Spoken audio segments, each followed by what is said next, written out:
meter namanya Bapak Ibu. Di awal seminar saya pasti membahas tentang mood meter.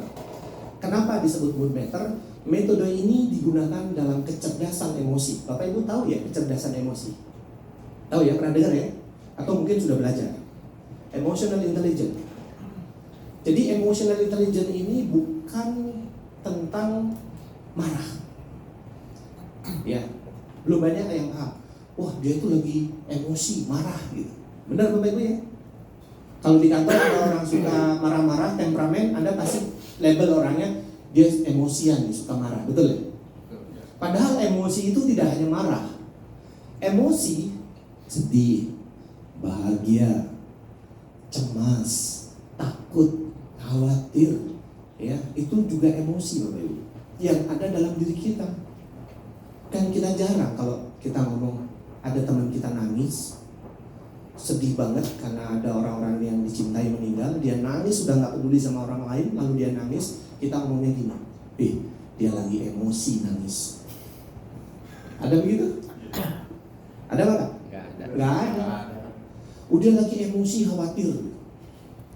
Nggak ada. Yang kita kenal emosi itu hanya marah.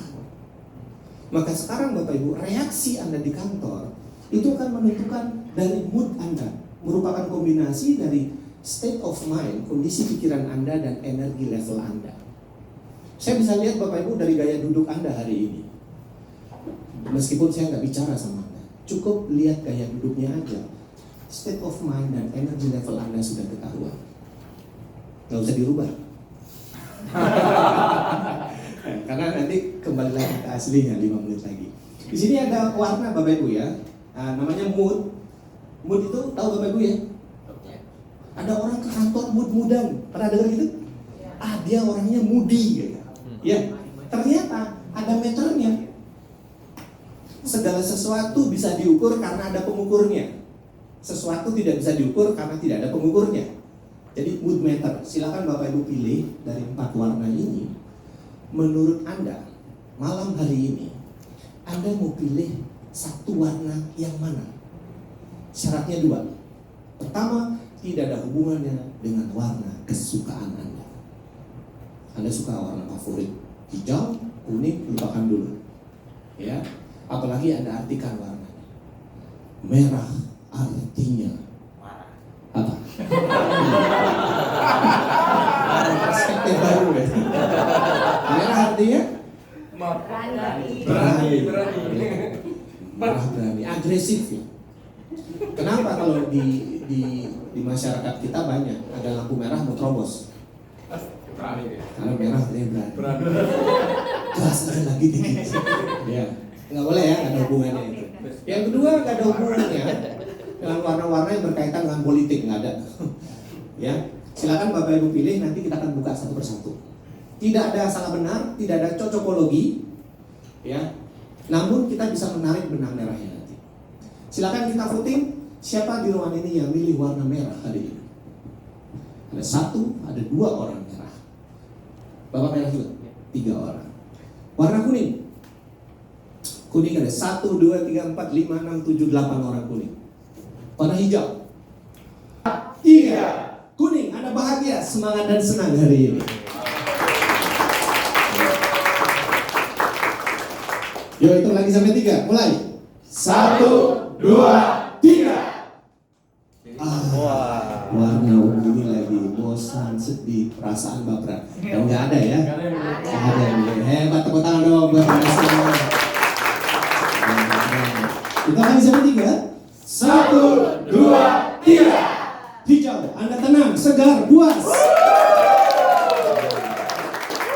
11 orang puas semua di sini ya, puas. Warna terakhir, hitung sampai 3 lagi. 1, 2, 3. Merah.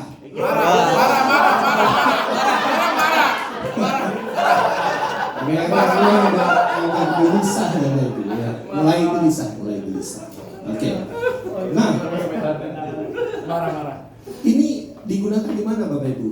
Di Amerika, US Army, di Google, ya, orang-orang yang menggunakan kecerdasan emosi, kita bisa deteksi dari ini. Nah, pagi mungkin saja Anda hijau, baru bangun nih dari kamar, Anda semangat, antusias, hijau. Begitu sampai di kantor, Anda berubah menjadi merah. Ya. Siangnya Anda jadi ungu. Dan pulang hijau. Bisa jadi. Jadi moodnya berputar Bapak Ibu. Nah sekarang lebih mudah bagi Bapak Ibu untuk mengenali diri Anda kalau Anda punya metriknya, betul ya?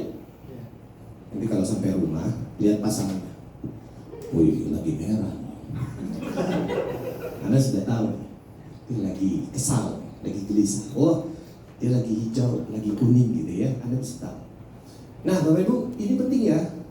Kenapa? Karena di kantor, peran Anda dalam melakukan marching forward, gerakan bersama agar nggak ada yang tertinggal. Bagaimana Anda mengetahui mood ini? Lagi ada cerita, ini kapan baliknya Pak? Minggu ya. Nah ini jalan-jalan kan dulu ya. Anda jalan-jalan di Bali ke pantai-pantai, lalu Anda balik ke kantor. Nanti pada hari Senin Anda cerita nih sama teman-teman yang gak ikut ke Bali. Oh di Bali seru loh, kita begini begitu dan seterusnya. Anda bertiga berempat cerita seru nih yang ada di ruangan ini. But then ada satu orang lewat ketika Anda cerita. Begitu satu orang lewat, Anda langsung tiba-tiba sunyi, tiba-tiba senyap. Ya, berarti ada pergeseran mood yang Anda rasakan pada hari itu. Mungkin orang yang lewat itu punya hal-hal tertentu, punya pengaruh tertentu, sehingga yang tadinya Anda tertawa terbahak-bahak bahagia sekarang mulai ngerem. Ya kan? Berarti ada pergerakan. Dan kalau Anda merasa hal seperti itu, ada something di kantor Anda, Bapak Ibu. Ada sesuatu. Dan kalau yang lewat itu, misalnya Bapak Ibu, Anda yang lewat, tiba-tiba melihat teman Anda, tim Anda lagi rame-rame ngobrol, Anda lewat kok tiba-tiba sepi, Anda harus introspeksi diri. Something ini. Something. Something. Jadi kepekaan ini bukan hanya berlaku bagi satu orang tersebut, tapi juga di 3-4 orang itu. Kenapa? No one left behind. Ya ini sangat bagus buat saya ya. Tepuk tangan dong buat Anda semua. Kenapa marching forward tadi saya katakan? Orkestrasi, satukan langkah, wujudkan goal Anda. Ya, Anda harus sama ya. Kalau dalam sebuah tim yang suka nonton bola siapa? Ya, hampir semua ya. Kalau nonton bola, Ronaldo yang ngegolin, ya. Lalu yang masuk surat kabar di media itu siapa? Ronaldo kan ya, dia strikernya. Padahal dia bisa ngegolin itu karena dapat bola dari siapa? Ada pengumpan kan? Ada yang ngumpan. Tapi kenapa yang ngumpan itu nggak muncul di berita? Menjadi ikonnya. Iya, benar nggak? Tapi Ronaldonya, dia nggak bisa ngegolin kalau nggak ada yang ngumpan. Tetapi Ronaldo yang nampak jadi star. Dan pengumpan tengah tetap aja dia jadi pengumpan. Dia tidak merasa kecewa, dia tidak merasa buruk karena dia bicara tim. Sama. Di organisasi juga sama. Siapa di sini pemain tengahnya? Siapa yang sering umpan bolanya? Yang Anda harus mengakui bahwa Anda sudah diplot berdasarkan departemen kemampuan keahlian masing-masing. Lakukanlah fungsi itu dengan baik dan benar. Iya, boleh Pak, tepuk tangan boleh. Karena nanti setelah sesi ini saya biasanya Bapak Ibu ya minta insight-nya. Nanti insight-nya dikirim ke sini alamat saya Bapak Ibu ya. Di Instagram saya biasanya saya undang nanti Bapak Ibu ke sini ya. Tolong DM saya di Ketut.Wiratama. Anda ketemu insight apa malam hari ini? Karena kalau pelatihan itu Bapak Ibu mencatat materi, saya pikir Anda akan kelewatan. Kenapa? Yang Anda butuhkan bukan mencatat materinya, tapi mencari momen, aha, ini baru buat saya. Anda ingat itu, dan Anda temukan insight-nya. Dan Anda kirim ke saya, kasih tahu apa nih, Primeru ya, Primeru _2 nama Anda, supaya saya tahu bahwa seminar malam hari ini Bapak Ibu ngasih insight. Ngasih insight itu jauh lebih baik Bapak Ibu. Kalau materi ini copyright, biasanya orang ya copyright gitu. Kalau saya mah enggak, right to copy.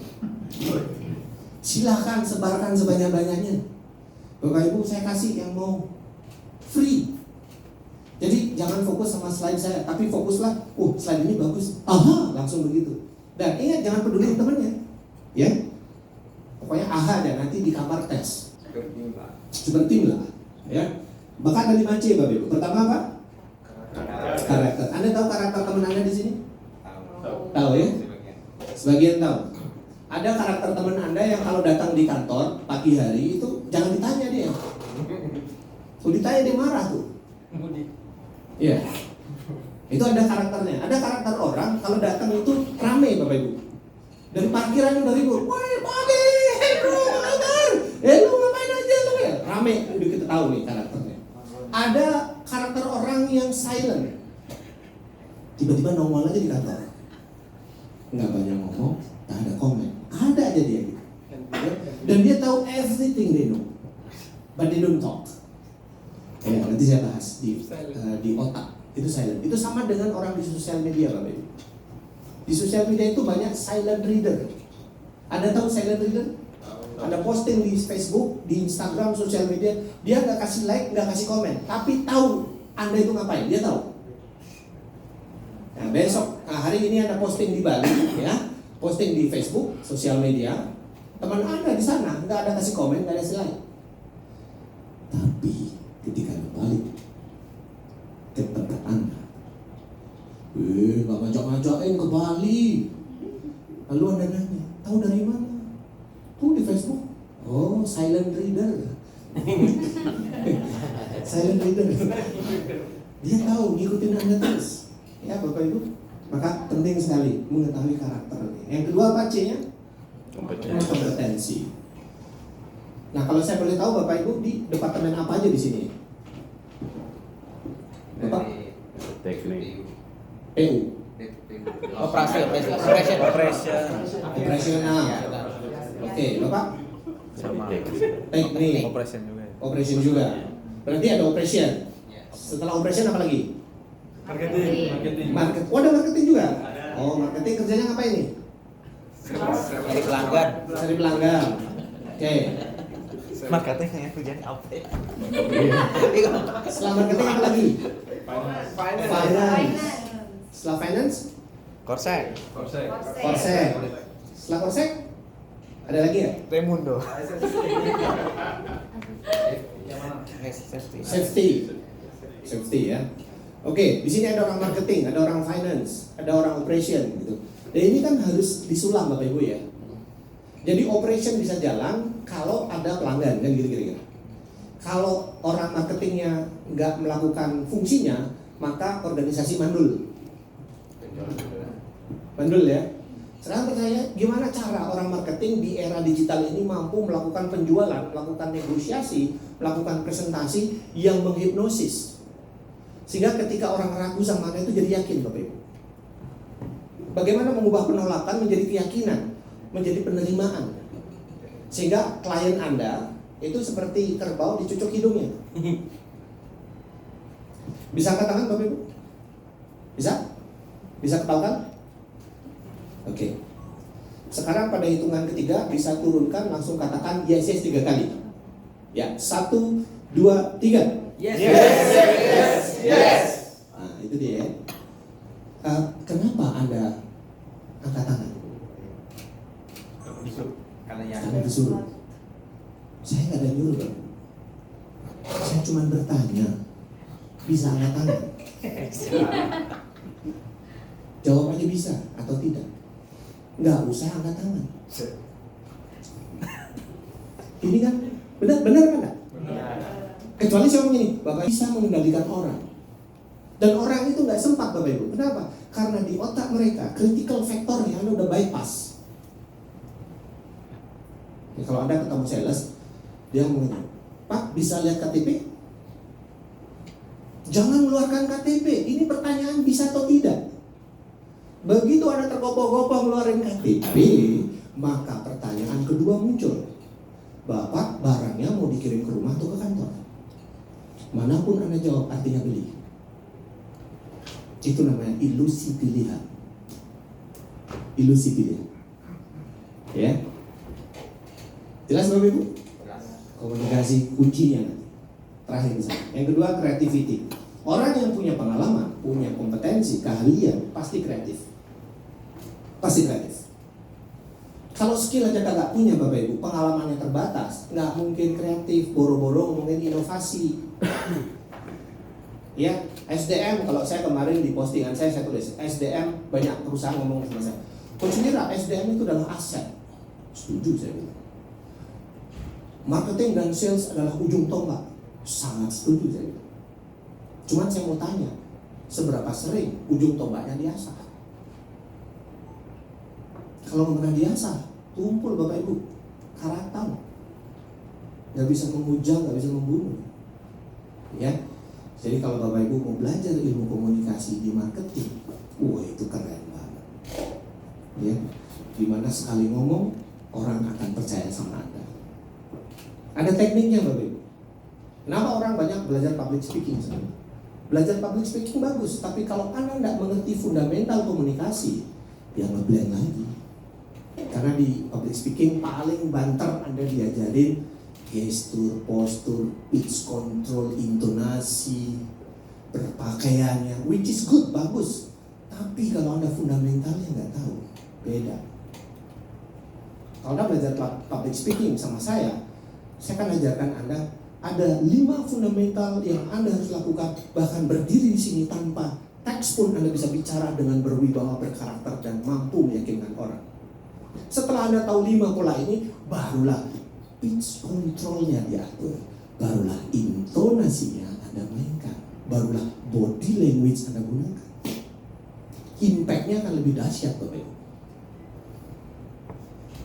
Ya kan? Kayak tadi bisa Anda tangan. Jadi mulai sekarang kalau ada yang nanya bisa-bisa, ada polisi tanya, selamat pagi, bisa lihat SIM-nya? Jawab aja, bisa. Jangan mengeluarkan SIM. Pagi bisa lihat SIM? Bisa. SIM-nya ada di dompet. Jelasin aja. What don't try. Nanti dibilang, oh diajarin Coach Wira di Bali. Seperti itu, bukan begitu maksudnya. Secara linguistik Bapak Ibu, ini kan persoalan bisa atau tidak ya. Apalagi ilusi pilihan tadi. Barangnya mau dikirim di kantor atau ke rumah. Anda mau tanda tangan sekarang atau tanda tangan besok. Ilusi pilihan Bapak Ibu. Yang manapun dipilih artinya iya. Kalau saya minta cuti sama Bapak mau tanda tangan pulpen saya atau pulpen Bapak? Punya kamu aja, artinya setuju. Ya, jadi ini ilusi pilihan. Mulai sekarang kalau Bapak Ibu orang marketing, coba angkat tangan, saya mau lihat berapa orang di sini. Ada 1, 2, 3. Oh, wajahnya memang udah marketing, Pak. Ya, kalau lagi buat janji Bapak Ibu, jangan sampai begini. Selamat pagi Pak, maaf mengganggu. Jangan Pak, langsung terganggu dia. Langsung terganggu. Ya, kalau masih begitu tolong ganti caranya. Ya, saya lagi nonton di rumah, lagi nonton TV atau lagi nonton YouTube, tiba-tiba bapak ini nelfon, Coach Wira maaf Coach mengganggu. Saya langsung merasa terganggu Pak, pasti, karena gangguan di otak saya sudah banyak. Itu Anda seeding namanya, nanam benih bahwa saya harus terganggu.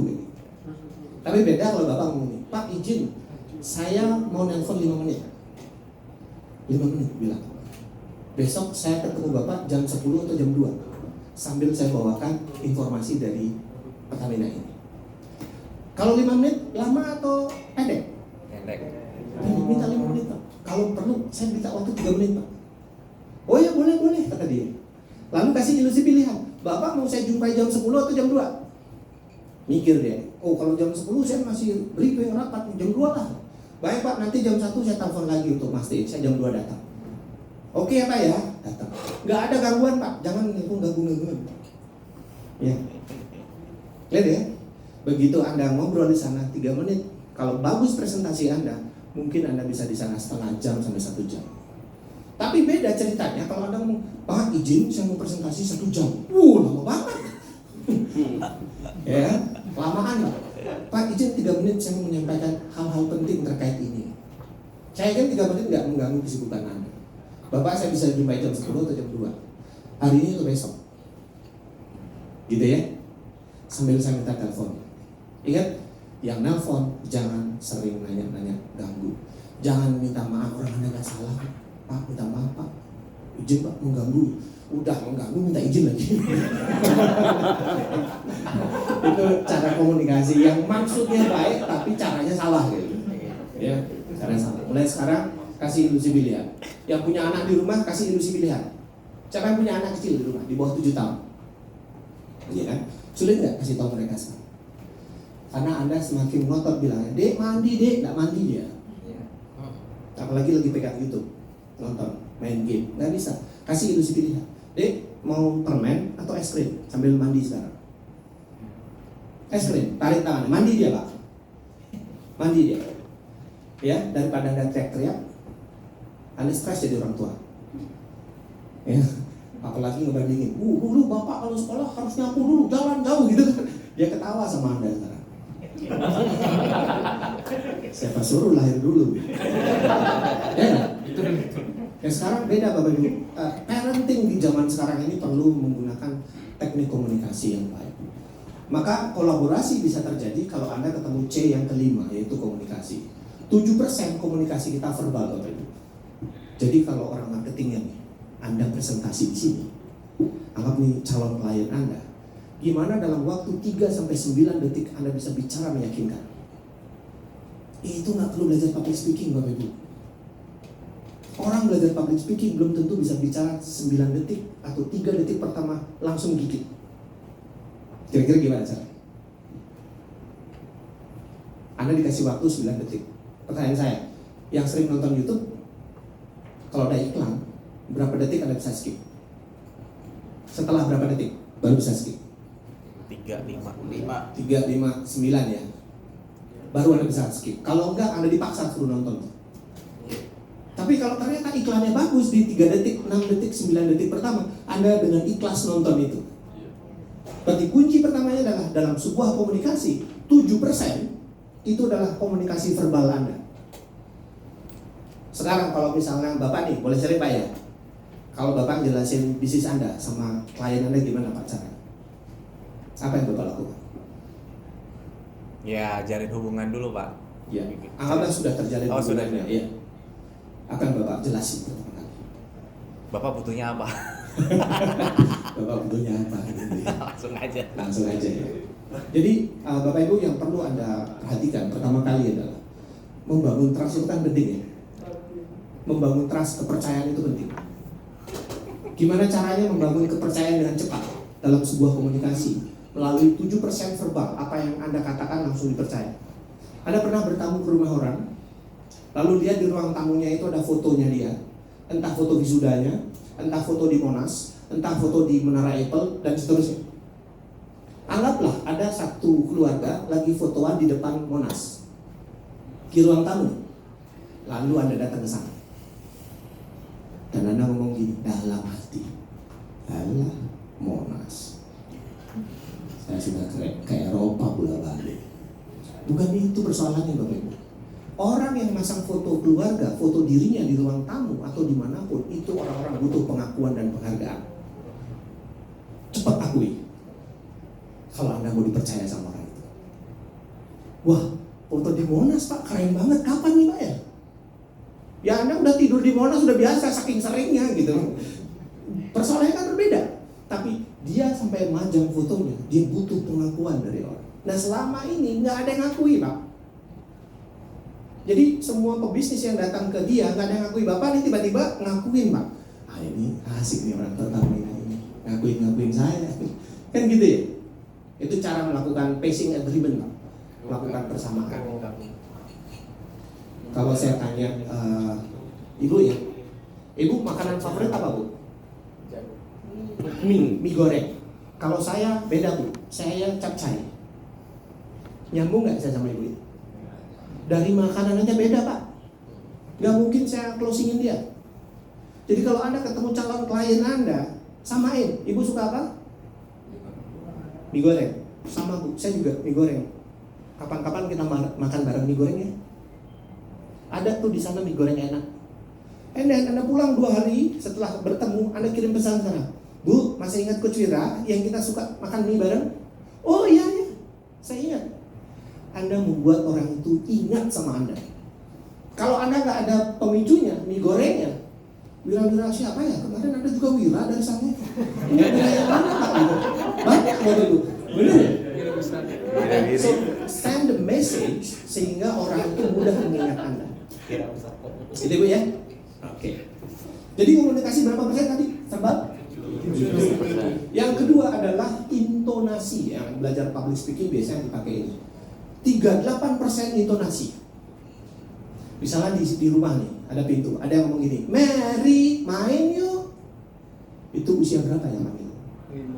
5. Ketahuan ya intonasinya. Mary, main yuk, intonasi. Tapi beda ketika intonasi itu diubah. Mary, main.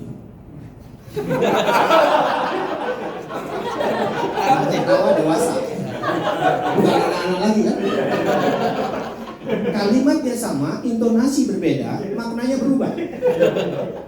Apalagi dihalusin lagi.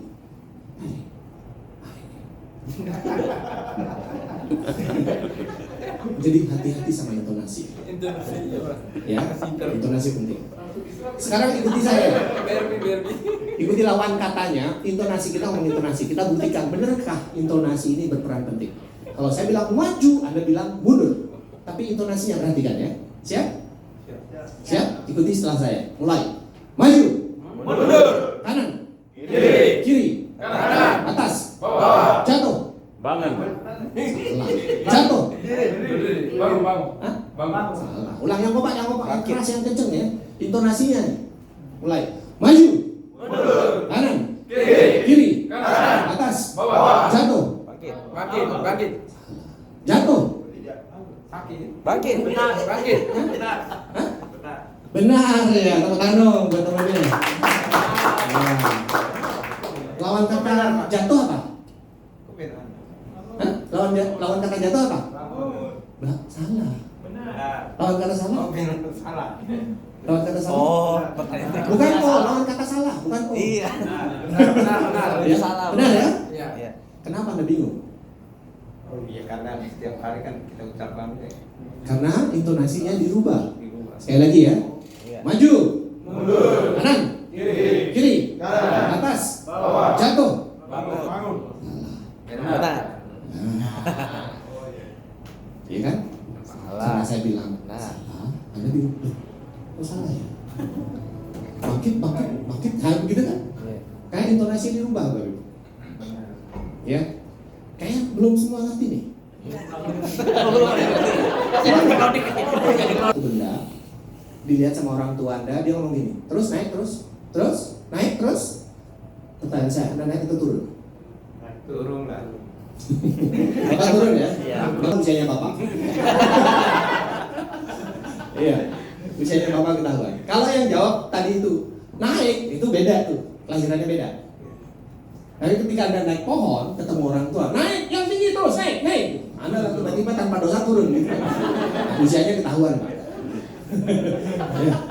Itu namanya teknik inverse metamodel, Bapak Ibu. Sistem komunikasi yang dibalik. Inverse metamodel. Sengaja membalikkan sesuatu supaya orang mau melakukan apa yang kita inginkan. Misalnya, Bapak nih orang marketing, ngomongnya begini, jangan beli produk Pertamina. Sebenarnya nyuruh, Pak. Jangan beli produk Pertamina kecuali Anda mau dapat ABCDFG. Tapi beda ketika Bapak ngomong ini, ayo beli dong produk Pertamina. Alah, orang begitu. Ketika dikasih jangan, orang itu penasaran. Ya, Anda lihat toko mebel, ada sofa, ada tulisannya, jangan duduk di sofa. Anda bakalan penasaran tuh dudukin. Emang nggak boleh didudukin, iya kan? Penasaran.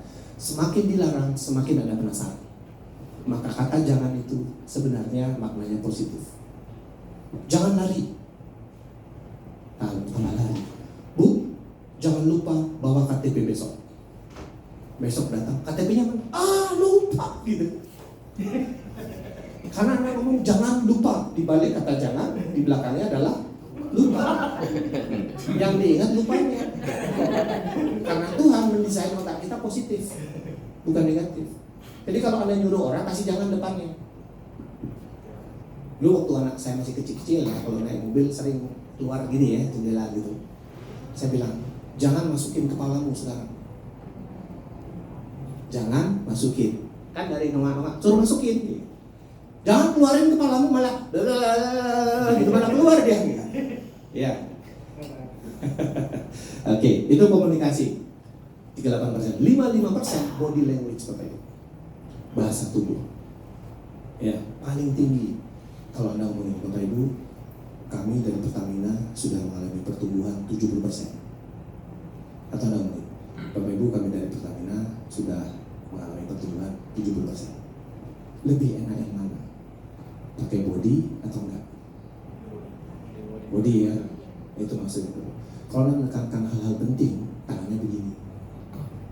Jangan banyak gerak juga. Jadi Bapak Ibu suka datanya. Ini bingung. Nah, bingung ini orang ngomongnya banyak gerakan. Ya. Pun jangan juga terlalu pelan karena terlihat Anda sedang melatih. Saya merasa semoga semua itu terlatih, natural aja Bapak. Ya, body language penting. Bagian tubuh kita yang nggak bisa dibohongin apa? Menurut Bapak Ibu? Mata ya? Bukan, bukan mata. Ada satu bagian yang nggak bisa dibohongin.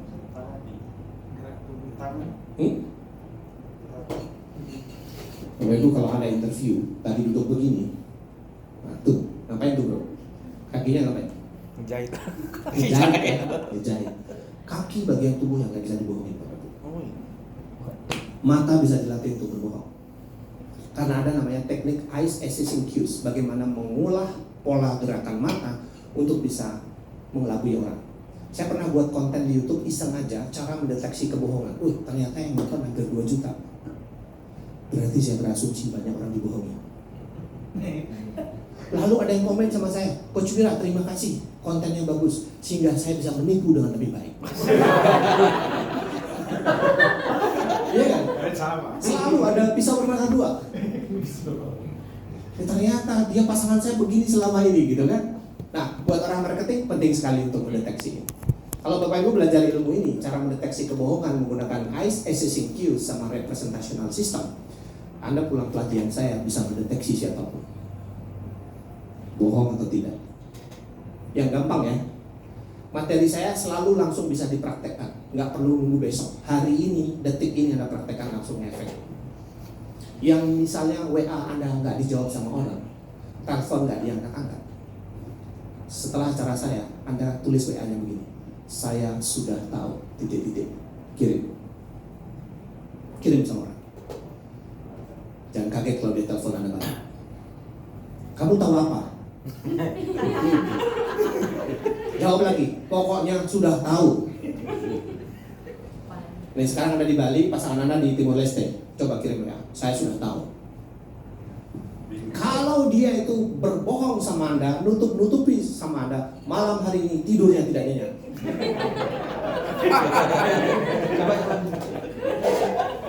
Padahal Anda nggak tahu apa-apa. Ini teknik yang hanya menggunakan filter komunikasi deletion. Di-delete Bapak Ibu. Tahu apa? Dia nggak tahu. Jadi besok Anda ke kantor pagi-pagi, dicarilah sama temennya. Bro, lu tahu apa? Ya, sudah tahu saya. Kalau orang itu tidak bersalah, nggak ada masalah apapun sama Anda, nggak nutup-nutupin, dia mah cuek. Dia bagus sudah tahu. Emang gua pikirin ya itu enteng aja dia. Tapi kalau orang itu bermasalah, malam ini tidurnya tidak nyenyak. Siapa yang mau ngetes? Sudah saya buktikan di jutaan orang sejak tahun 2008 Bapak Ibu. Selama saya memberikan pelatihan 18 tahun di negeri ini sampai saya sempat ke Timor Leste Bapak Ibu. Saya sempat ke Timor Leste di jembatannya tapi jembatan perbatasan itu lah masuk ke sana juga sama. Waktu itu saya ngasih pelatihan di Bea Cukai Bapak. Ya di Bea Cukai. Saya nyebrang diantar sama orang Bea Cukai. Saya keluar negeri. Tanpa paspor. Ya. Oke, communication ya. Kita buktiin benar nggak body language 55%. Tangannya semua ke depan. Lurus tangannya ya. Ikuti saya, ucapkan verbal, intonasi, apapun yang saya lakukan ikutin. Siap? Oke, kita mulai. Putar ke kanan. Sweet. Kasih suara ya. Sweet. Sek, sek, sek. Bum, bum, bum. Sek, sek, sek. Bum, bum, bum. Dan, dan, dan, dan, dan, dan, dan, dan, dan, dan, dan. Putar ke kanan semakin cepat. Cepatin lagi. Cepatin lagi. Ke kiri balik. Ya, pegang dagunya sekarang. Ya. Dagu, Bapak Ibu. Dagu. Dagu. Dagu ya. Dagu mana? Sama-sama. Karakter, kompetens, creativity, collaboration, communication. Nah, sering kita di komunikasi bermasalah Bapak Ibu ya. Karena di komunikasi melibatkan yang namanya perasaan, melibatkan pemikiran, melibatkan emosional kita. Ya. Orang yang hebat bukan nilai akademiknya tinggi, tapi kemampuan dari kecerdasan emosinya yang bagus ketika berada di sebuah organisasi. Itu dia. Sip. Oke, boleh tepuk tangan buat Anda semua. Kalau gede lari, kalau kecil ya nggak usah. Berarti ada sebagian orang di ruangan ini ya yang berpikirnya cepat. Kalau terjadi gempa, lari katanya. Yang lain masih diam menganalisa. Pertanyaan saya kedua, kalau terjadi kebakaran, apa yang dilakukan? Oh, masih sama ya, masih mikir juga. Karena memang kebakarannya di Kalimantan, Bapak Ibu. Ya. Jadi memang benar-benar satu kali pertanyaan saya Anda diam, yang kedua saya tanya memang Anda diam, berarti Anda di sini orang-orang analisa semua. Hanya beberapa yang saya dengar langsung jawab spontan, sisanya analisa. Kebatinan. Dalam batin semua. Ya. Oke, ini respon otak kita. Pertama ada otak reptil, Bapak Ibu. Apa bangsa reptil? Ya, bangsa reptil apa saja? Hewan binatang? Buaya, Buaya, kadal, ya. Ini saya pakai Kura-kura. simbolnya kadal, Bapak Ibu. Saya sebut namanya Jack. Diucapkan sama-sama? Jack. Jack. Intonasi yang benar biar seksi gitu loh. Jack. Jack.